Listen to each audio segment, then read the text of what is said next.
Venice! Buksan niyo yung gate! Francis, wag, please! Francis, please! Please! Lumayas ka na! Lumayas ka na, Venice! Francis, bakit ka ba naniniwala kay James? Francis, ako yung asawa mo. Shut up, Venice! What are your other lies, ha? Na totoong ikaw nagbintang sa pagnanakaw ni Tata? Na ikaw naglasot kay Mama? Sinungaling ka! Francis, asawa mo ako. Sa akin ka maniwala. Wala akong kinalaman sa lahat na iyon.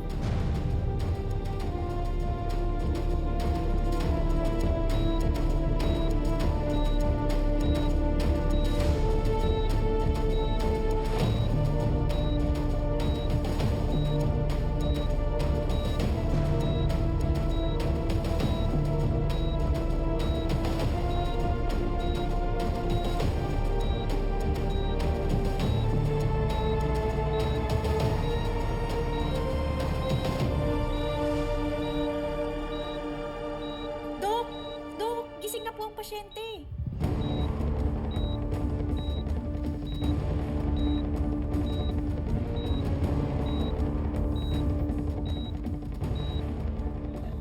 Kung may kriminal dito, si Tata yun. Believe me, Francis. May kasalanan man ako dito. Yun ay sobra-sobra kitang minahal. Francis, you can't do this to me. Asawa mo pa rin ako. May karapatan ako dito sa mansyon. Huwag mo ako palayasin. No, Venice! Asawa mo pa rin ako. Tumigil May ka! karapatan ako dito sa mansyon. Tapos na ang panggagamit mo sa amin! Sir, go, please. Galit na sa akin si Francis. Francis, please. Lumayas ka sa bahay na to! Hindi ka kasal kay Francis! Hindi ka isang palma! Please, sir, go. Nagasing na po si Ma'am Margaret.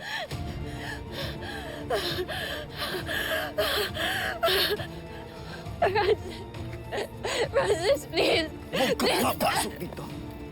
Huwag ka papasok dito! Lumayas ka na! Francis. Sarado niyo yan! At huwag niyo pa mamasukin!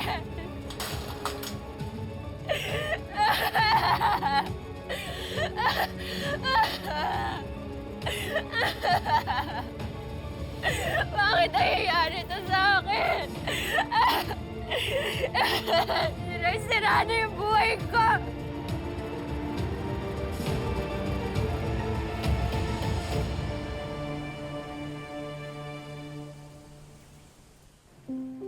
Margaret! Uy, Iha!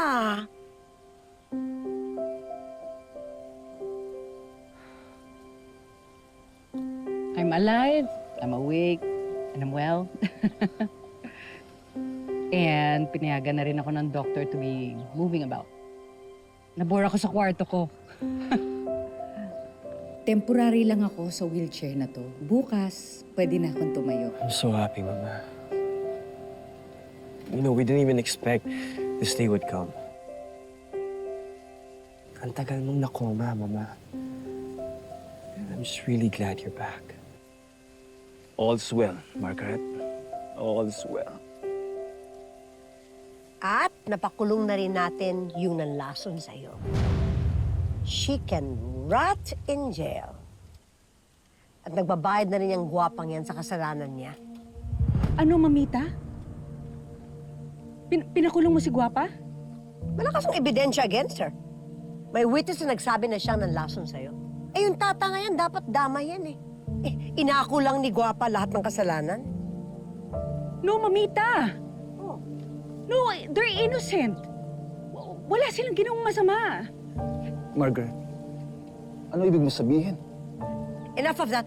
Margaret, go and rest already, okay? Your doctor and your therapist are on their way. You do not need this kind of stress. Mamita, mas lalo ko nasi-stress knowing na nagpakulong kayo ng maling tao. Because I went there. I remember I went there dahil gusto ko silang makausap. Because may duda nga ako na si Sharon at si Benny sa may kagagawa ng pagnakaw ng relo. Tingin nga ng kamay mo. Nalaman ko na ang kailangan ko malaman. It's not your daughter.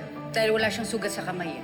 Kung sino man ang nagnakaw ng relo ng anak ko, ay may sugat sa kamay dahil nasugatan nang nasira ang lalagyan. Ano pa ibig niyo sabihin? Ang ibig kong sabihin ay may sugat si Sharon sa kamay. So ang ibig sabihin nun ay siya ang nagnakaw ng relo at nagtanim nun sa'yo. Doon ko na-confirm na walang kinalaman si Tata sa pagkakanakaw ng relo. Pero malakas ang duda ko na si Venice ang may kagagawan kung bakit ako nalason dahil ayaw niya lumabas ang totoo. Tagumpay ang plano. Anong tagumpay ang plano? Mama, May kinalaman ba kayo sa pagkawala ng relos? Magkukuntsaba ba kayong dalawa? ang sabi ko, tagumpay na tayo para mabawi yung relo na ninakaw ni Tata. At totoo naman yung sinabi ko, di ba? Sirang-sira na siya sa paningin natin lahat at wala na siyang mukhang maihaharap pa. Margaret, sigurado ka ba dito? Of course, hindi ako sure kung sino yung naglason sa akin. But I'm very, very sure na yung Venice na yan ang may kagagawan kung bakit nawala yung relo.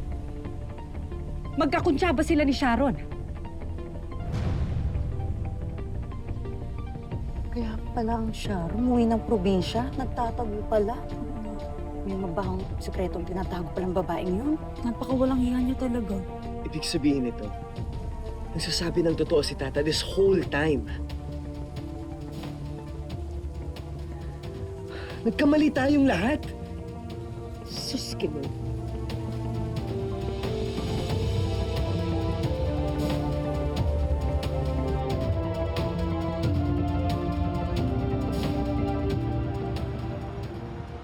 Emil, Sir Gov, natuntun ko na po yung tinira ni Carmen pagkatapos niya maghiwalay. Isang barong-barong na maliit. Mukhang doon ho nagtigil si Carmen habang hinihintay niya na makapanganak siya. Tago at malayo sa kabiasnan. At ito lang ho ang nakita ko na maaaring makatulong sa atin sa paghahanap sa inyong anak. Ito po ang diary ni Carmen.